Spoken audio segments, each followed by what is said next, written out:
तो फ्रेंड्स, आज के इस वीडियो में हम नीट 2022 के बायोलॉजी के बॉटनी के सेक्शन बी वाले पोर्शन को कवर करने वाले हैं। ठीक है, इसके पहले हमने सेक्शन ए वाला पोर्शन कवर कर लिया है, जो कि आपको प्लेलिस्ट में PYQ वाले प्लेलिस्ट में आपको मिल जाएगा वो वीडियो। ठीक है, तो हम अपना यहाँ से स्टार्ट करेंगे 136 नंबर जो क्वेश्चन है, जैसे कि मैच लिस्ट 1 एंड लिस्ट 2 कहा जा रहा है। तो इसको कैसे सॉल्व करना है आपको बिल्कुल यहाँ पे पढ़ना है ऑप्शन को। जैसे मेटासेंट्रिक क्रोमोजोम है, तो मेटासेंट्रिक क्रोमोजोम जो होता है वो किस में होता है, तो आपने सेल वाले चैप्टर में सबसे लास्ट वाले पैराग्राफ में पढ़ा होगा कि मेटासेंट्रिक जो क्रोमोजोम होता है वो क्या चीज़ में कवर करता है। तो वहाँ पे centromere in the middle forming and 2 equal arms होते हैं। ठीक है, तो इसका राइट आंसर सी से हो जाएगा। ठीक, उसके बाद एक्रोसेंट्रिक क्रोमोजोम, तो एक्रोसेंट्रिक क्रोमोजोम में क्या होता है कि सेंट्रोमियर सैचुएट होते हैं, है ना, और वहाँ पे एक आर्म जो होता है वो बिल्कुल ही शॉर्ट होता है और एक आर्म जो होता है वो बिल्कुल ही लॉन्ग होता है।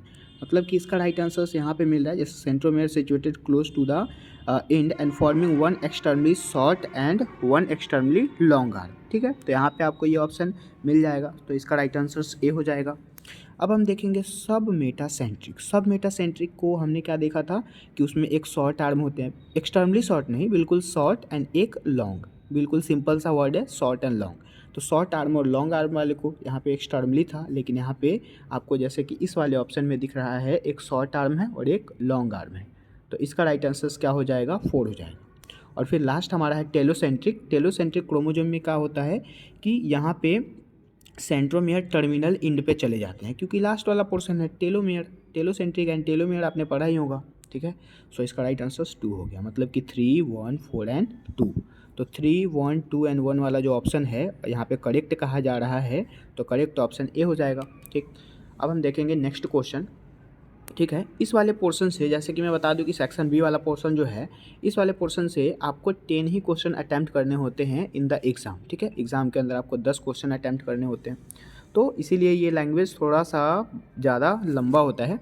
ठीक है, अब देखिए transposons can be use during which one of the following, इनमें से कौन सा होता है ट्रांसपोन्स से रिलेटेड, तो जीन सैलेंसिंग बोला जाता है इस चीज़ को। ठीक है, इसका राइट आंसर 2 हो जाएगा। अब देखिए यहाँ पे भी बिल्कुल सिंपल सा क्वेश्चन दिया गया है, बिल्कुल सिंपल सा कैसे है, तो सबसे पहले इतना ज़्यादा ये बातें बना रहा है, मतलब कि जैसे कि पॉजिटिव है तो उसको हम क्या बोलेंगे कि वो बेनिफाइड हो गया, निगेटिव है तो वो लॉस में चला गया, और जीरो है तो ना ही लॉस में गया ना निगेटिव में, तो ये बातें ही बनाई गई। मेन क्वेश्चन आपको कहाँ से पूछा गया, यहाँ से, विच one of the following interaction can be the line plus, मतलब कि एक वो बेनिफाइड होगा और दूसरा क्या होगा, लॉस में जाएगा। ठीक है, तो इनमें से कौन से ऑप्शन वाले में एक को मतलब कि बेनिफिट भी होती है और दूसरे को लॉस होता है। ठीक है, 2 पर्सन होंगे तो इसमें इंट्रैक्शन में पैराडिशन और पैरासिटिज्म में आपने देखा होगा कि एक को पॉजिटिव, एक को मतलब कि क्या होता है, फ़ायदा होता है, तो दूसरे को नुकसान होता है, तो predation is the right answer. Again amensalism में एक को घाटा हो रहा है, दूसरे को कोई फ़र्क नहीं पड़ रहा है। कॉमनसलिज्म में एक को प्लस हो रहा है, दूसरे को निगेटिव, कोई फ़र्क नहीं है। एंड कंपटीशन जब भी होगा तो दोनों को लॉस होगा। सो the right answer is 4th, मतलब कि 4th इसका हो जाएगा। लेकिन यहाँ के ऑप्शन के अनुसार, यहाँ के क्वेश्चन के अनुसार इसका राइट आंसर क्या होना चाहिए था, प्रीडेशन एंड पैरासिटिज्म, दोनों में से कोई एक ऑप्शन सही होता। अब देखिए, अब नेक्स्ट क्वेश्चन क्या कहा गया, which one of the following will accelerate phosphorus cycle. ठीक है, मतलब कि यहाँ पे कौन सा फॉस्फोरस साइकिल होगा, तो जैसे कि बर्निंग ऑफ फिसल फ्यूल है, उसके बाद वैल्केनिक एक्टिव है, या फिर वेदरिंग ऑफ रॉक्स हो गया, या रेलफेल ऑफ सन। तो यहाँ पे वेदरिंग करने का काम फॉस्फोरस साइकिल में होता है, क्योंकि ये एक्सेलरेट बोल रहा है, इसीलिए इसका राइट आंसर 3 हो जाएगा। फिर अगेन नेक्स्ट क्वेश्चन में क्या कहा गया, which one of the following occurs due to the presence of autosome link dominant. अब यहाँ पे ऑटोसोम लिंक डोमिनेंट ट्रेट जो होते हैं वो क्या होते हैं, तो dystrophy is the right answer. Sickle cell anaemia जो है वो ऑटोजोमल लिंक रिसेसिव होता है। ठीक है, ये भी रिसेसिव बीमारी है, ये भी रिसेसिव है, ये भी रिसेसिव है, बट लिंक जो होता है वो डिस्ट्रॉफी हो जाता है। So 2 is the right answer. Again फिर हम नेक्स्ट क्वेश्चन देखेंगे। नेक्स्ट क्वेश्चन में क्या कहा गया, the anatomy of spring wood show some particulars features and identify the correct set. अब जैसे बहुत सारे इसमें ऑप्शन दिए गए हैं, इसमें से आपको करेक्ट चूज़ करना है। ठीक है, so it is also called the earlier would, ये नहीं हो सकता, सॉरी ईयरलियर वुड, हाँ ये सही है। Again in spring seasons cambium producers xylem and element with a narrow vessels, ये गलत है, यहाँ पे नैरो वेसल्स नहीं होना चाहिए था, क्योंकि वहाँ मुड़ा हुआ कोई भी पार्ट नहीं होता है। Again it is higher in the colour, ये भी सही है।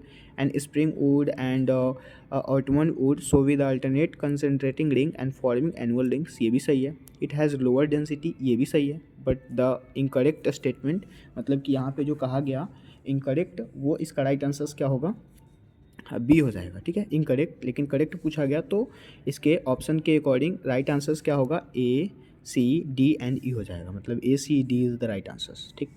अगेन फिर नेक्स्ट हमारा ऑप्शन क्या कहा जा रहा है, विच पार्ट ऑफ फ्रूट का कौन सा ऐसा पार्ट होता है जो कि लेवल किया गया इन द फॉल्स फ्रूट। तो यहाँ पे जैसे ए जो होता है, ए में क्या कहा गया, मिसोकार्प, ये मिसोकार्प नहीं है, मिसोकार्प जो होता है फर्स्ट ही होता है, ठीक है, तो ये मिसोकार्प नहीं हो सकता। अगेन बी में endocarp, this is this is the endocarp, ये इंडोकार्प वाला पोर्शन है।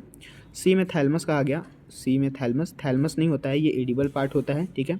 और डी में अंदर वाले पार्ट को यहाँ पे ओव्यूल बोला जाता है, लेकिन यहाँ सीड दिया है, तो ये भी गलत हो। राइट आंसर क्या हो जाएगा, 2 हो जाएगा। अगेन फिर हम नेक्स्ट क्वेश्चन को देखेंगे, what is the role of large bundle seed cells around the vascular bundle and C4 plant. तो इसके लिए इसका राइट आंसर 2 होगा। क्यों 2 होगा, क्योंकि to increase the number of the chloroplast for the operation and Calvin cycle, so the right answer is 2। Again फिर हम नेक्स्ट क्वेश्चन को देखेंगे, in the following palindromic sequence कहा जा रहा है। पैलिंड्रोमिक सीक्वेंस यहाँ पे कहा जा रहा है in the particular restriction enzyme के लिए, तो GAATTC जो कि आपने क्लास 12th में पढ़ा है एंड द बोर्ड सेशन में भी आपने पढ़ा ही होगा, बिल्कुल फेमस। ये यहाँ पे क्या है, ये ऑप्शन है GAATTC और इसका जस्ट उल्टा हो जाता है CTTAAG। और यहाँ पे आपको देखना भी है कि 3 और 5 के रूप में है या नहीं, 5 3 3 एंड 5, ठीक है। So the right answer is 2। Again फिर नेक्स्ट क्वेश्चन क्या कहा गया, match the plant with the kingdom of cell cycle and exhibited. यहाँ पे बहुत सारे ऑप्शन दिए गए हैं, इसी को मैच करना है हमें, ठीक है। तो स्पाइडोगाइडा का यहाँ पे dominant habitat living in the क्या हो जाएगा, गैमीटोफाइट। उसके बाद फर्न जो होता है वो कहाँ पे होता है, डोमिनेंट डिप्लॉयड। फ्यूनेरिया का क्या हो जाएगा, मल्टीपल स्पोर्स होते हैं यहाँ पे, इसीलिए डोमिनेंट हैप्लॉयड होते हैं। और साइकस में dominant diploid. So the right answer is 2 3 4 and 1, 2 3 and 4 1 is, मतलब 2 is the right answer. Again फिर हम नेक्स्ट क्वेश्चन देखेंगे, addition of more solute in the given solution will. तो इसका राइट आंसर क्या होगा, एडिशन मतलब मोर सॉल्यूट के बारे में कहा जा रहा है, मतलब lower is the water potential, ठीक। अगेन फिर नेक्स्ट क्वेश्चन क्या कह रहा है, edit the following statement in lipid the find the correct statement, correct set बताना है हमें। यहाँ पे जैसे lecithin found in the plasma membrane में लेसिथिन नहीं होता है, ठीक है, तो ये इनकरेक्ट हो जाएगा। उसके बाद सैचुरेटेड फैटी एसिड पोसेसेस 1 और more, C is double bond and bond, this is the incorrect, saturated fat नहीं होता है यहाँ पे। उसके बाद गिंगिंग oil and the lower melting point hence remains in soil in the winter, ये भी सही बात है, ठीक है। विंटर के समय में ऑयल का यूज़ एंड हेंस उस चीज़ को क्या बोला जाता है कि ये ऑयल जो है वो वाटर के लिए, मतलब कि विंटर के लिए है।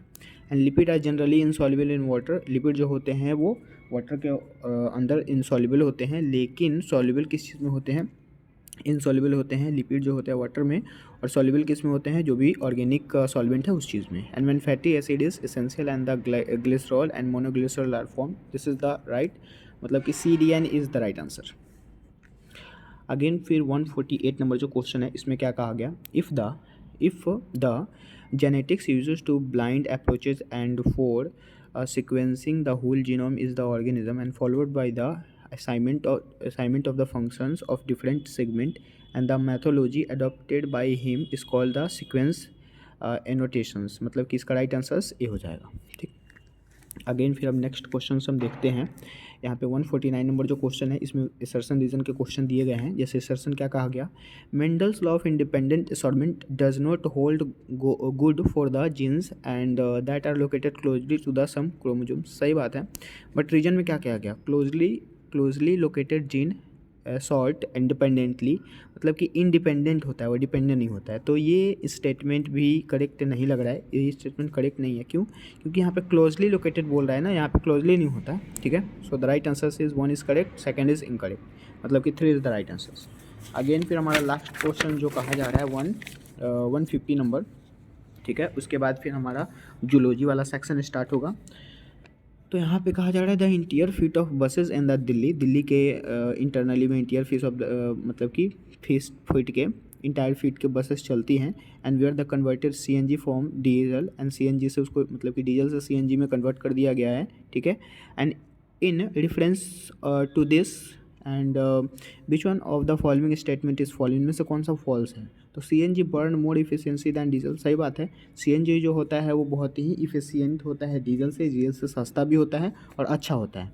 उसके बाद the same diesel and engine is use in the CNG, ऐसा गलत बात है। मतलब कि सेम इंजन कैसे होगा, CNG जो होता है उसका इंजन अलग होता है, डीजल का अलग होता है, तो यहाँ सेम नहीं होना चाहिए था, यहाँ डिफरेंट होना चाहिए था, इसके लिए ये गलत हो गया, ठीक है। उसके बाद it is cheaper then diesel, सही बात है, ये सस्ता होता है, डीजल से सस्ता होता है कौन, CNG। Again it can be adulterated link diesel, ये भी सही बात है, ये कभी भी लिंक नहीं होता है डीजल से। सो इसके अंदर फॉल्स पूछा जा रहा है, तो राइट आंसर इसका क्या हो जाएगा, 2 हो जाएगा, ठीक है। तो यहीं तक रहने देते हैं। इसके बाद हम लोग अगले वीडियोज़ में सेक्शन ए, मतलब कि नीट 2022 के सेक्शन ए बायोलॉजी के जूलॉजी का क्वेश्चन डिस्कस करेंगे, ठीक है। तो मिलता है अगले वीडियोज़ में, तब तक के लिए बहुत बहुत थैंक यू।